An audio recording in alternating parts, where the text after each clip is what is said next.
안녕하십니까? 저는 두 아이의 아빠이자 사랑스러운 한 여자의 남편인 40대 후반의 남자입니다. 얼마 전에 우연하게도 이 채널에 올라온 학교 폭력과 관련된 사연을 듣게 되었어요.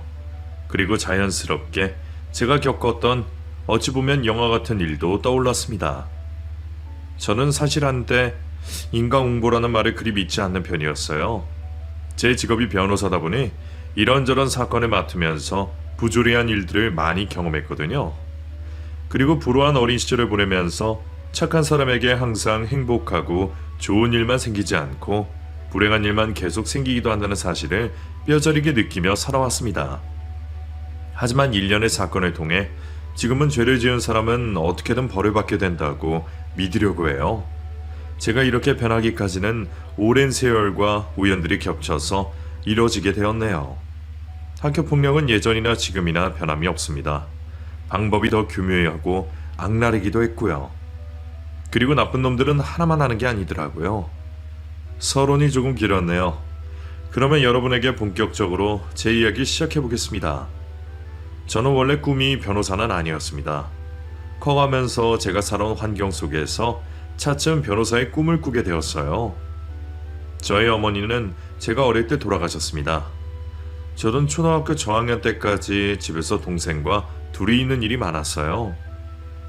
제 동생은 저와 8살 차이가 나고 제가 기저귀도 갈아주고 분유도 먹이면서 키웠다고 해도 과언이 아닙니다.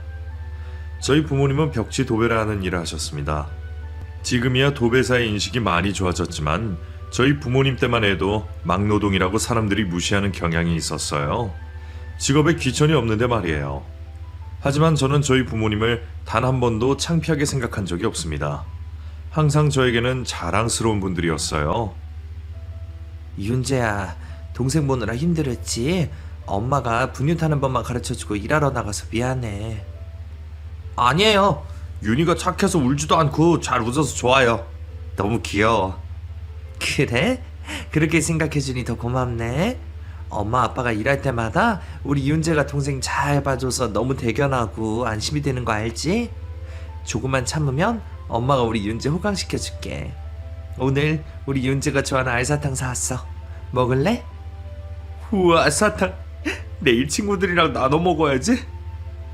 우리 아들은 어쩜 이렇게 마음씨가 착한지 몰라. 혼자서 감춰두고 먹을 법도 한데. 나는 혼자서 먹을 때보다 친구들이랑 나눠 먹을 때가 훨씬 더 맛있어요. 그래. 그렇게 나눌 줄 알아야 돼. 멋있다 우리 아들. 저는 활달한 성격에 어릴 때부터 공부를 잘해서 친구들에게 인기가 많은 편이었습니다. 초등학생 때까지는 남자, 여자 할 것 없이 친구들이 저희 집에 자주 놀러 왔어요. 저도 친구들 집에 자주 놀러를 갔고요. 저희 집은 부모님 계시지 않는 시간이 많았고 친구들은 제 동생이 귀엽다며 좋아했어요. 제일 친했던 친구는 초등학교 3년 동안 같은 반이었던 재식이었습니다. 재식이는 항상 저희 집에 오면 라면을 먹고 싶어 했어요. 저희 집에는 라면이 많았거든요. 윤재야, 너희 집에 라면 많지? 나 라면 먹고 싶은데. 우리 어머니는 라면 몸에 안 좋다고 절대 안 해줘. 그래? 내가 끓여줄까? 끓여줘. 알았어. 조금만 기다려. 제가 어릴 때부터 라면을 기가 막히게 잘 끓였거든요. 지금도 저는 제가 끓이는 라면에 자신이 있습니다. 아무튼 당시에 재식이 부모님도 맞벌이 부부셔서 저희 집에 와서 자주 놀다 가고 저도 재식이네 집에 놀러 가기도 했습니다. 재식이네 집은 저희 집과는 형편이 아주 달랐어요.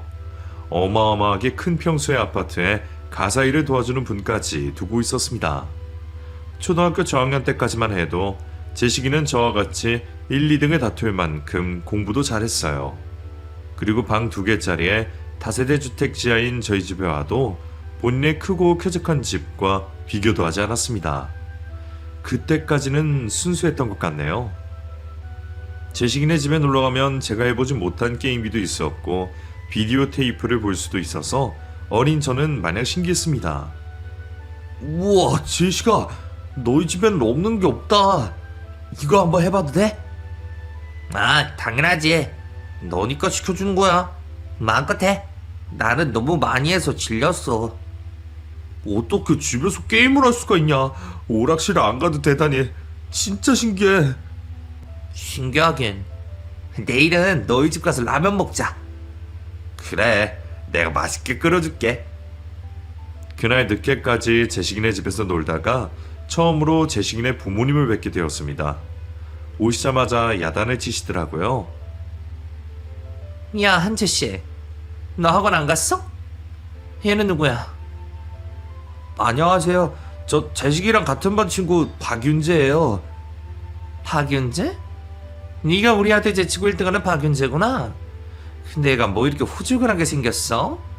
너희 부모님은 내가 이때까지 안 들어오면 걱정 안 하시니? 너 어디 사니? 저 땡땡주택 지하에 사는데요. 뭐? 참, 제시가 이렇게 급이 안 맞는 애랑은 노는 게 아니야. 너희 부모님은 뭐 하셔? 무슨 일 하냐고?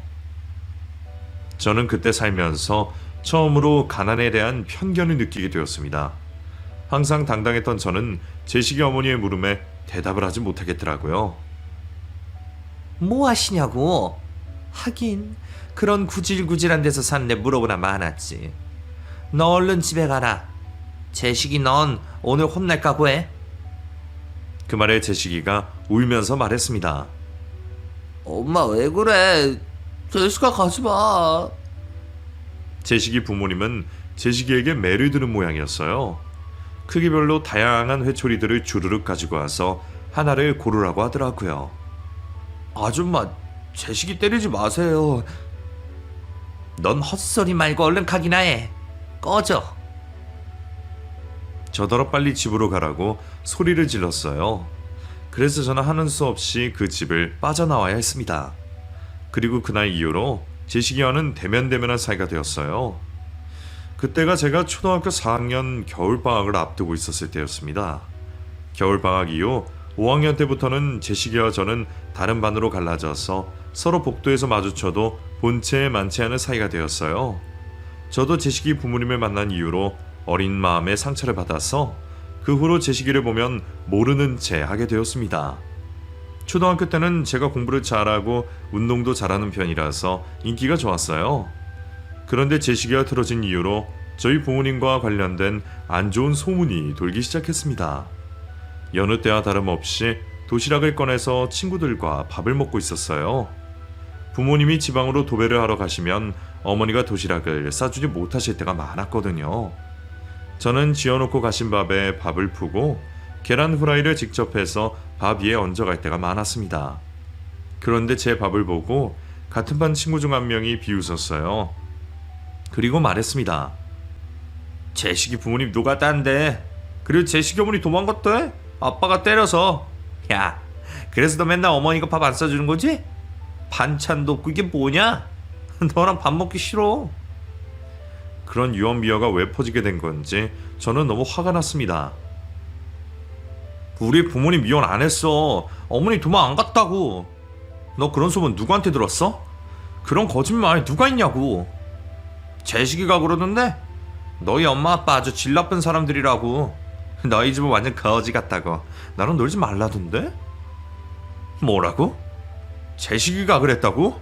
정말이야? 저는 씩씩대며 밥도 다 먹지 않고 제식이를 찾으러 다녔습니다. 제식이는 같은 반 친구들과 축구를 하고 있었어요. 저는 운동장 한가운데에 가서 제식이에게 말했습니다. 야, 한재씨, 너 헛소문 퍼뜨리고 다니지 마. 얘 뭘 하냐? 뭔 소리야? 네가 우리 어머니 도망갔다고 헛소문 퍼뜨린다며. 다 들었어. 맞잖아. 너희 집 겁나 가난하고 그지 같잖아. 너희 부모님도 그지, 너도 그지, 응? 동생도 그지. 얄미운 표정을 지으며 그렇게 말을 하는데 저는 참을 수가 없었습니다. 그러면 안 되는 줄 알면서도 제 몸이 먼저 반응했어요. 정신을 차리고 보니 그 자식은 코에 피를 흘리며 울고 있었습니다. 저는 결국 교무실로 끌려갔어요. 저를 특히 아껴주던 담임 선생님도 그때만은 제 편을 들어주지 않으셨습니다. 윤재야, 어떤 경우도 폭력은 안 된다. 네가 잘못한 거야. 얼른 사과해. 그 말에 저도 동의해서 제식이에게 사과를 했습니다. 많이 아팠지. 미안해. 너 우리 부모님한테 다 이럴 거야. 선생님, 저희 어머니한테 전화하게 해주세요. 제식이 놈이 그렇게 말했고 선생님들끼리 전화를 해야 한다 말아야 한다 난리가 났습니다. 그리고 결국 전화를 걸어서 득달같이 제식이 어머니가 학교로 왔어요. 저희 어머니도 도배를 하다 마시고 오시며 얼굴에 도배불이 다 묻은 채로 학교로 오셨습니다. 화려한 장신구를 하고 고급 옷을 입은 제식이 어머니와 한눈에 봐도 비교가 되더라고요. 이거 봐, 이거 봐. 내가 이럴 줄 알았다니까? 애가 공부만 잘하면 뭐해? 그지 같은 집구석에서 뭘 배웠겠냐고? 하고 온 꼬락선이 좀 봐라. 아이고. 제식이 어머니가 저희 어머니에게 눈을 부라리며 소리를 질렀습니다. 저희 어머니는 그렇게 막말을 하는 제식이 어머니 앞에서 한치의 물러섬도 없으셨어요. 제식이 어머니, 애들 앞에서 그게 무슨 편견에 찬 소리입니까? 저는 제일 자랑스럽게 생각합니다. 그리고 윤재야, 제식이한테 사과해. 제식아, 아까도 말했지만 때린 건 정말 미안해. 하지만 너도 헛소문 낸 거 사과해줘. 저는 풀이 죽어서 그렇게 말했고 제식이는 지 엄마 뒤에 숨어서 저를 노려보기만 했습니다. 그리고 제식이 엄마가 말했어요. 아유, 제식이가 코피가 나고 먹는 거 보이죠? 치료비 청구할 테니까 그런 줄 알아. 치료비요? 왜? 그지 같은 집구석 돈 이야기가 나오니까 걱정되나 봐. 100만 원은 나오겠지? 100만 원이요? 당시 100만 원이면 저희 어머니가 한 달 내내 쉬지 않고 도배를 해야 벌 수 있는 돈이었습니다. 그런 저희 집 사정을 알면서 일부러 그렇게 말을 한 거예요. 그 돈 못 주지? 그럼 우리 제식이랑 내 앞에 무릎 꿇고 빌어? 제식 엄마가 으름장을 놨고 저는 그 말을 듣자마자 무릎을 꿇으려고 했어요. 그런데 저희 어머니께서 저를 이렇게 세우셨습니다. 병원에 가서 치료받고 청구서 나오면 주세요. 나온 만큼 돈 드릴 테니까.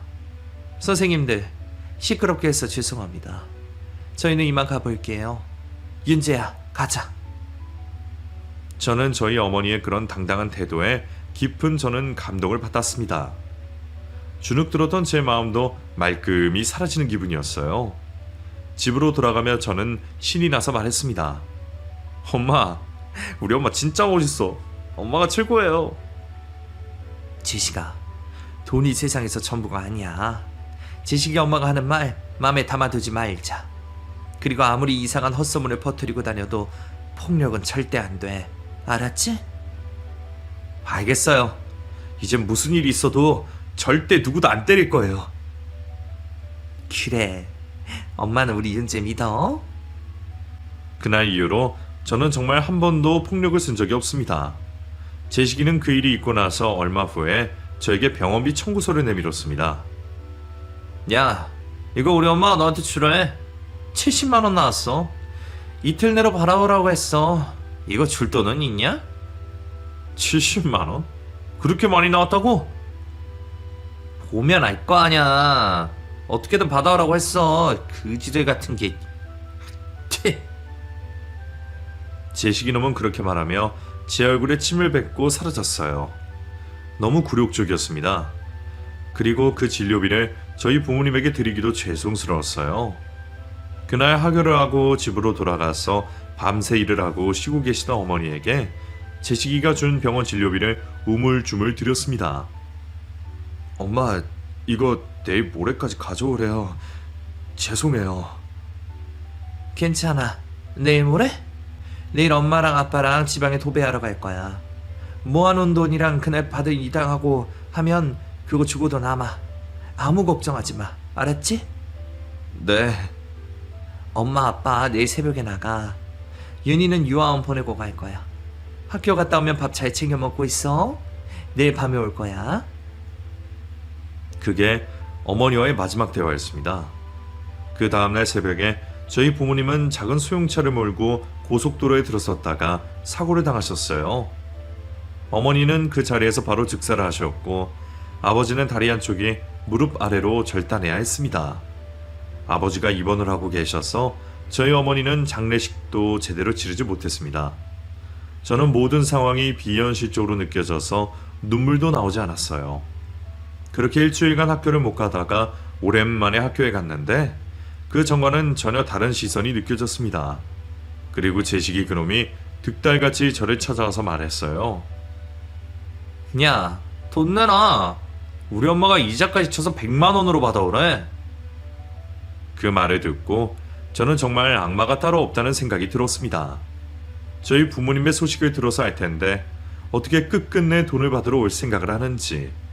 그제서야 저희 부모님이 그렇게 사고를 당한 것도 제 탓인 것만 같아서 저는 참아왔던 울음이 한방 터졌어요. 저는 정말 서럽게 엉엉 소리 내며 울었습니다. 그러자 제식이 놈과 그의 친구들이 저를 보며 놀려댔어요. 원래 그런 야비한 놈들은 약한 모습을 보이면 더 미쳐 날뛰기 마련입니다. 야, 이 새끼 우는 거 봐. 돈 없어서 우냐? 네 엄마 뒤져서 울어? 니네 아빠 다리 병신됐다며. 어쩌냐, 불쌍해서. 아이고, 우리 윤재 우는 거 좀 봐. 그런 소리들이 제 귀에 들려왔지만 저는 울음을 멈출 수가 없었습니다. 그리고 그 자식이 말했어요. 윤재야, 걱정 마. 우리 엄마가 돈 받아오지 말래. 니네 집 이야기 듣고 애공 낀 다음에 더러워서 돈 안 받는다고 하더라. 뚝 그쳐, 뚝. 울지 마. 거지 새끼들이란. 그 말에 옆에 있던 친구들이 왁자지껄 웃기 시작했습니다. 저는 수치스럽고 어머니가 그립고 죄송스럽고 또 한편으로는 돈을 갚아도 되지 않는다는 사실에 안도했어요. 그런 복잡한 심경 속에서 저는 어떻게든 살아남아야겠다고 마음 깊숙한 곳에서 다짐했습니다. 어머니가 돌아가신 후에 저희 집은 정말 더 가난해졌어요. 아버지는 더 이상 도배일을 하지 못하셨습니다. 저는 중학교에 가면서부터 아르바이트를 시작했어요. 저희 집 사정을 알던 이웃분들은 제가 공부를 잘하는 걸 알고 계셔서 저에게 과외를 해보지 않겠냐고 제안하셨어요. 초등학교 학생들 수학을 가르쳐주게 되었습니다. 아버지는 점점 기운을 차리시고 동생을 유치원에 보낸 후에 목발일을 짚고 용접일을 배우러 다니셨어요. 중학교 때부터 저는 삶의 무게에 허덕였습니다. 그 와중에 제식이 놈은 저와 같은 중학교를 다니며 완전히 삐뚤어지기 시작했어요. 초등학생 때까지만 해도 저와 1, 2등을 다툴 만큼 공부를 잘했는데 중학교 때부터 완전히 나버린 모양이었어요. 저는 그놈의 눈에 띄지 않으려고 노력했어요. 정말 죽은 듯이 학교를 다녔습니다. 그러게 중간고사를 치르고 난 후에 제식이는 저희 반에 찾아와서 저를 불러냈습니다. 자기가 어울리던 질 나쁜 놈들과 함께 저를 학교 옥상으로 끌고 갔어요. 박윤재, 너 왜 나 아는 척 안 하냐? 우리가 서로 아는 체 할 사이는 아니잖아. 나 바빠서 갈게. 그렇게 담담하게 말하고 그 자리를 벗어나려는데 한 놈이 제 발을 걸어서 저는 웃음 모양새로 넘어져 버렸습니다. 그러자 제식이 그 자식이 일부러 웃음을 짜내며 저에게 말했어요. 너도 네 아빠처럼 다리 병신 됐냐? 왜 제대로 고출 못해? 너 전교 1등 했더라. 이 새끼는 하여튼 재수없는 짓은 골라서 한다니까. 그 말에 제가 제식이 노려봤습니다. 뭘 봐, 이 개새끼야. 저는 지지 않고 말했어요. 왜? 재식이 너 어제 네 엄마한테 회초리로 또 맞았냐? 그래서 나한테 화풀이 하는 거야? 제가 그렇게 말하자 제식이 그 자식은 모래주머니에 칼로 찢더니 그걸 그대로 제 얼굴에 집어 던졌습니다. 한동안 앞이 보이지 않을 만큼 눈이 따가웠어요. 그리고 그놈들의 손에 저는 흠씬 두들겨 맞았습니다. 제 예상대로 제식이는 그 전날 초등학생 때 제가 봤던 것처럼 부모님에게 회초리로 잔뜩 두들겨 맞은 모양이었어요. 그러니 그렇게 예민하게 반응을 했겠죠. 그날 이후로 저는 제식이 놈의 화풀이 대상이 되었어요. 거의 샌드백이나 다름이 없었습니다. 저는 그놈이 때리면 그냥 덜 맞기 위해 몸을 움츠리고만 있었습니다. 은연중에 저희 어머니가 돌아가신 게 제식이 그놈과의 다툼으로 학교에 어머니가 오셔서라는 생각이 들었어요. 그래서 또 문제가 생기면 우리 가족에게 나쁜 일이 생길 것만 같았습니다. 제식이와 그 패거리들은 저에게 쌍욕을 해대며 보이지 않는 곳을 공략해서 저를 때렸습니다. 저는 비명도 지르지 않았어요. 그저 시간이 지나가기만을 바랬습니다. 어쩔 때는 레슬링을 한다며 제 목을 조른 적도 있어요. 야, 제시가 어제 너네 집에서 본 레슬링 비디오 이 자식한테 써먹어보자. 그럴까? 헤드락 한번 걸어볼까? 그렇게 팔로 제 목을 감싸고 짓누르는 바람에 기절한 적도 몇 번 있었네요. 기절을 했다가 깨어나며 제식이 무리가 끔찍하게 웃고 있는 소리를 들어야 했습니다. 그리고 웃다가 정색을 하고 말했어요. 근데 이 새끼는 반응이 없어. 재미없게. 야, 너 말은 할 줄 아냐? 벙어리 됐어?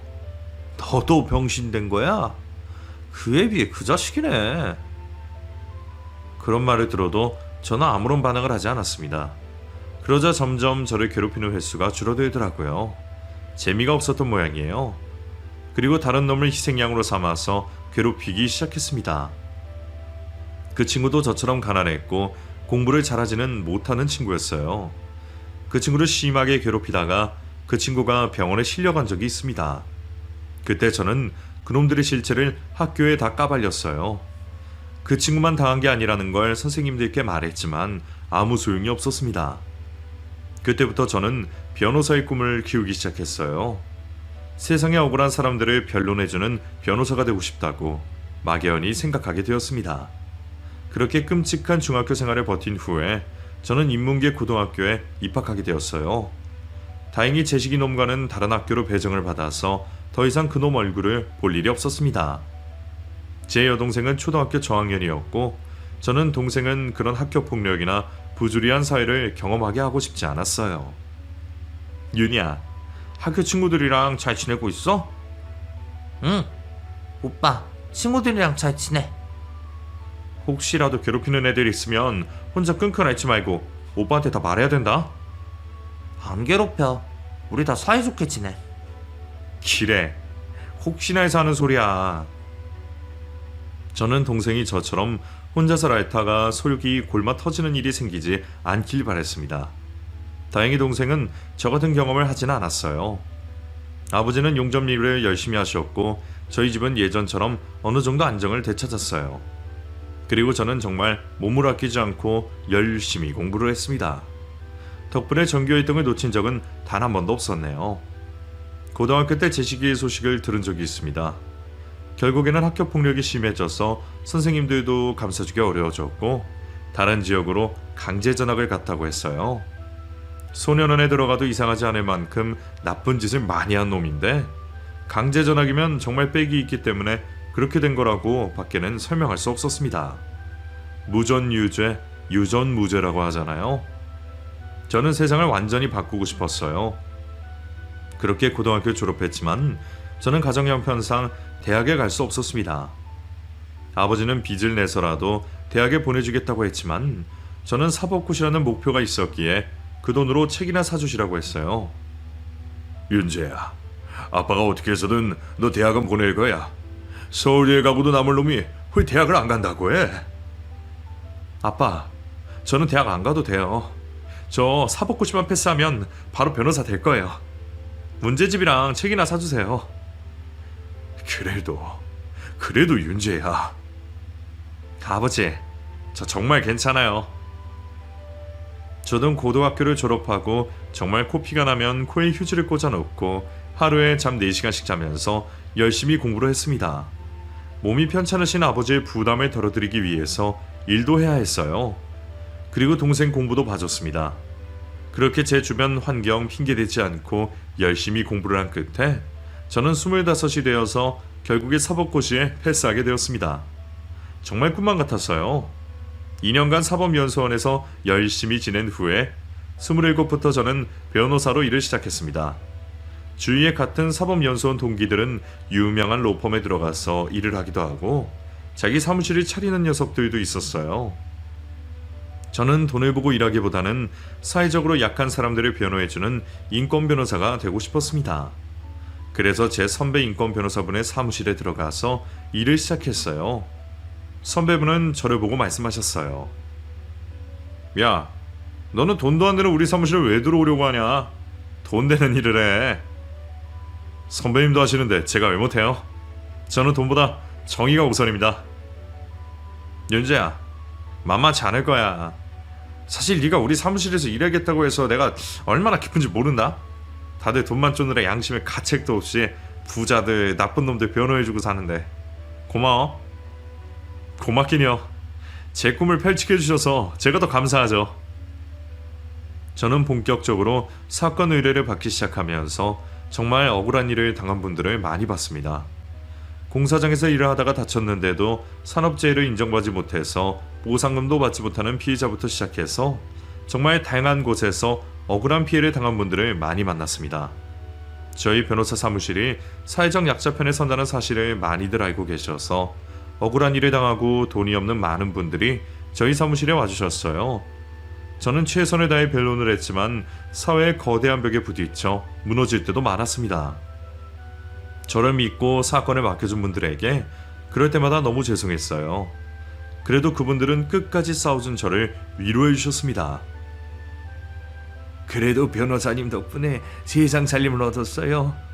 다들 포기하라고 하는데도 변호사님은 저희를 위해 끝까지 싸워주셔서 너무 감사해요. 그런 말들을 들을 때마다 저는 힘을 얻었어요. 가끔 계란으로 바위치기라는 기분이 들 때면 항상 그 말을 떠올렸습니다. 다른 변호사만큼은 아니지만 그래도 돈을 벌어서 예전보다는 저희 가족이 살만해졌어요. 그래서 집도 아파트로 이사를 했습니다. 제 동생도 명문대에 입학을 하게 되었어요. 장학금을 받고 입학을 해서 아르바이트를 하며 자기 용돈을 벌더라고요. 정말 대견했습니다. 그리고 저는 사법연수원 동기와 모임에서 만난 여자와 연애를 하게 되었어요.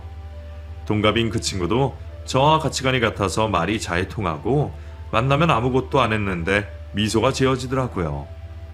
이게 사랑이구나 싶었습니다. 그래서 연애를 하고 결혼을 하게 되었어요. 아내의 부모님이 반대를 하셨지만 차차 제 진심을 알아주셔서 결국 결혼까지 하게 되었습니다.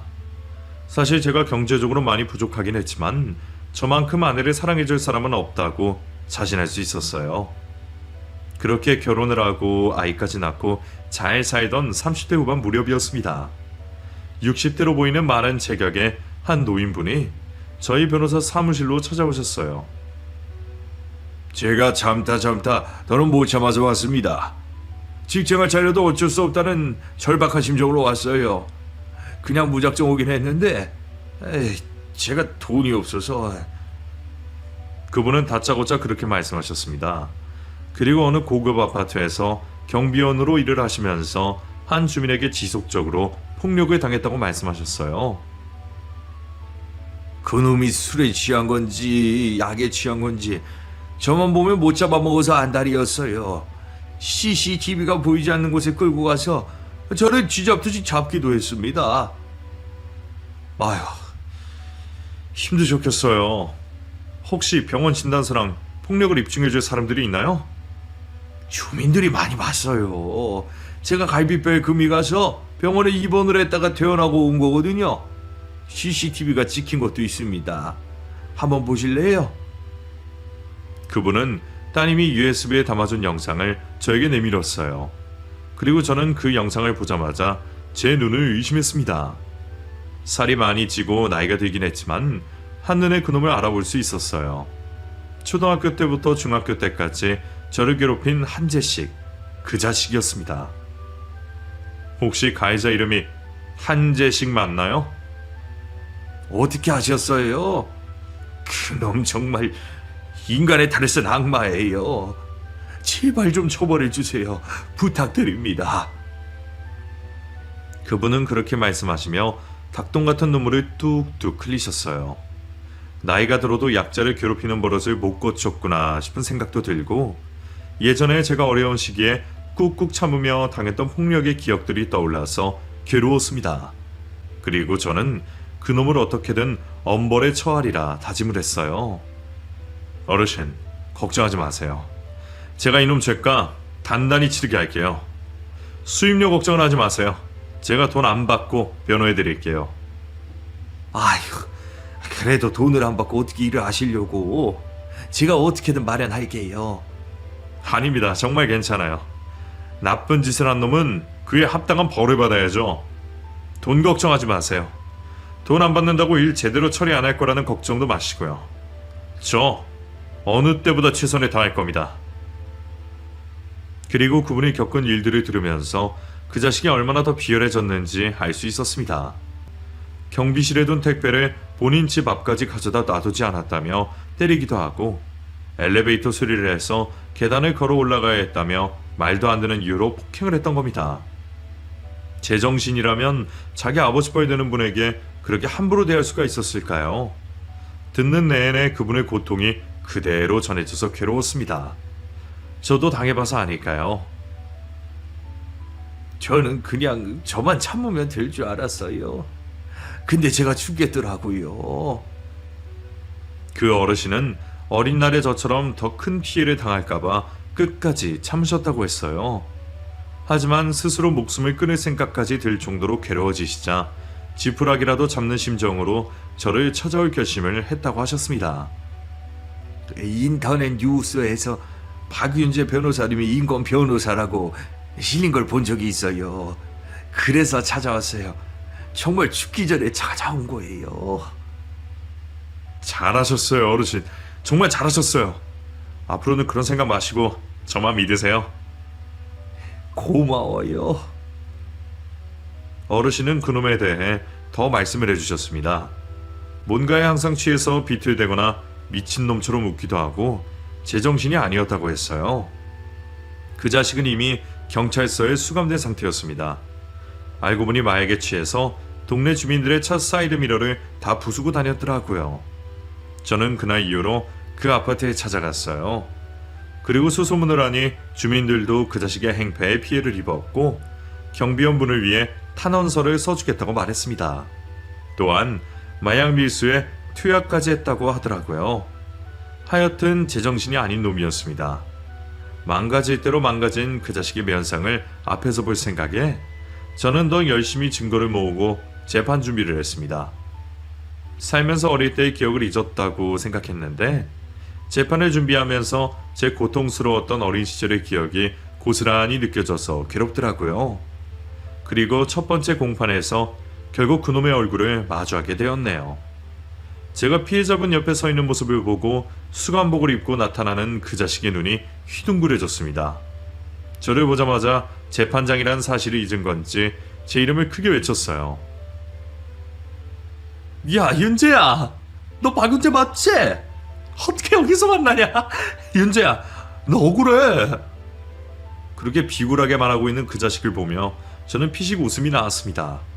제가 원고인의 변호사인 것도 모를 정도로 나사가 빠졌구나 싶었습니다. 그리고 판사님이 제지하셨어요. 피고인 정숙하세요. 원고 변론 시작하십시오. 저는 제 시기 그놈이 피해자인 경비원분에게 마약 밀수 전에도 비일비재하게 폭력을 행사한 증거를 들이밀었습니다. 그리고 입주민이 작성한 탄원서와 병원 진단서 등 그 나쁜 자식이 한 비열한 짓을 다 증거로 제출하고 열심히 피해자분을 변론해 드렸습니다. 재판장에서 사적인 감정이 들어가지 않고 최대한 이성적으로 해야 했지만 저는 변론을 하는 내내 아무것도 할 수 없이 당하기만 해야 했던 어린 날의 저를 위해서도 변론한다는 생각이 들었습니다. 이유 없이 두들겨 맞고 폭언을 들어야 했던 어린 날의 제가 떠올랐습니다. 몇 번씩 감정이 울컥 치밀어 올랐지만 차분해지려고 애를 썼어요. 그리고 1심 재판 결과 그 자식은 폭력 등의 혐의로 징역 2년과 마약류 관리법 위반으로 징역 5년형을 선고받았습니다. 형을 받고 재판이 끝나고 재판장을 나가면서 난동을 부렸어요. 5년이라니? 내가 뭘 잘못했다고? 5년이나 나. 야, 박은재, 네가 무슨 수 쓴 거지? 너 나 복수하려고 그러는 거지? 저는 그 자식 옆으로 조용히 다가가서 말했습니다. 무식한 새끼. 너는 5년만 받은 걸 감사하게 생각해. 항소할 거지? 해라. 그럼 너 그 추악한 민낯 다 파헤쳐서 형량 훨씬 더 많이 받게 해줄게. 알았지? 꼭 해. 항소 꼭 해. 저는 그렇게 윽박을 질렀고 그 자식은 본인과 저의 위치를 그제서야 파악했는지 무릎을 꿇고 빌기 시작했습니다. 윤재야, 미안해. 어릴 때 내가 너 못살게 군 거 두고두고 후회하고 있었어? 나 진짜 억울해 윤재야. 네가 내 사건 맡아주면 안 돼? 네가 해줘라. 제발. 수익은 엄마한테 줄게. 네가 부른 대로 다 줄게. 재판장에는 제식이 그놈 어머니도 와 있었어요. 너 지식이 맞지? 우리 집에도 놀러 오고 그랬잖아. 응? 지식이 너 그렇게 공부 열심히 하더니 결국 변호사가 되었구나. 우리 제식이 좀 살려줘. 제가 어떻게 살려드립니까? 아주머니도 아들을 아주 훌륭하게 키우셨네요. 매로 다르스리시더니 크고 나서는 그렇게 못하셨나 봐요. 제 말에 제식이 어머니는 얼굴이 울그락불그락 하시더니 제식이와 똑같이 저에게 빌기 시작했어요. 너 유능한 변호사 된 거 정말 축하하고, 내가 잘못한 거 있으면 이제라도 다 사죄할게. 우리 제식이 형랑 좀 치료줘라. 네가 변호 좀 해줘. 어떻게 안 되겠니? 윤재야, 제발 나 좀 살려줘. 두 사람의 말을 듣고 저는 정말로 입 밖으로 웃음이 터져 나왔어요. 한참을 웃었습니다. 그리고 제식이 그놈에게 말했어요. 야, 나는 너 같은 쓰레기 변호하려고 내가 잠도 안 자고 죽을 듯이 노력해서 변호사 된 것 같아? 너 같은 나쁜 놈들 제대로 죗값 치르게 하는 게 내 삶의 목적이라고. 어떻게 이렇게 만나게 되냐? 참, 세상 일 한치 앞을 모르는 거다, 그치? 제식아, 인생을 그러게 똑바로 살았어야지. 그러게 왜 이렇게 막 살았어? 여기서 만나서 내가 얼마나 반가운 줄 모르지? 아무튼 너답지 않게 이렇게 무릎 꿇고 빌지 말고 항소 꼭 하고 다음 재판에서 만나자. 구치소 생활은 할만하니? 제 말에 그 자식은 눈물을 쏟아냈습니다. 후회받자 늦어도 한참 늦은 뒤였죠. 울며 불며 발악을 해대는 그놈을 뒤로하고 저는 법원을 빠져나왔어요. 100년 묵은 체증이 내려앉는 기분이었습니다. 저에게 의뢰를 한 경비원 어르신은 저에게 감사 인사를 하셨어요. 고마워요. 우리 변호사님 아니었으면 내가 포기하고 그냥 죽어버렸을지도 모르는데 정말 고마워요. 어르신 고맙긴요. 제가 더 감사해요. 저 자식 항소 분명히 할 거예요. 우리 더 기운내요. 지치지 마세요. 제가 그렇게까지 이야기했는데 아니나 다를까 항소를 하더라고요. 유명한 로펌 변호사까지 섭외를 한 모양이었습니다. 저는 악착같이 매달려서 그놈의 다른 범죄 사실까지 탈탈 털어서 찾아냈어요. 마약을 밀반입하고 투약한 것뿐만이 아니라 유통까지 했더라고요. 결국 가중처벌로 그놈은 징역 8년을 받게 되었습니다. 제 말대로 항소를 안 하느니만 못하게 된 거죠. 정말 후련했습니다. 더 이상은 항소도 하지 않았어요. 저는 제 의뢰인분의 변호를 함과 동시에 저 오래된 한을 풀 수 있게 되었네요.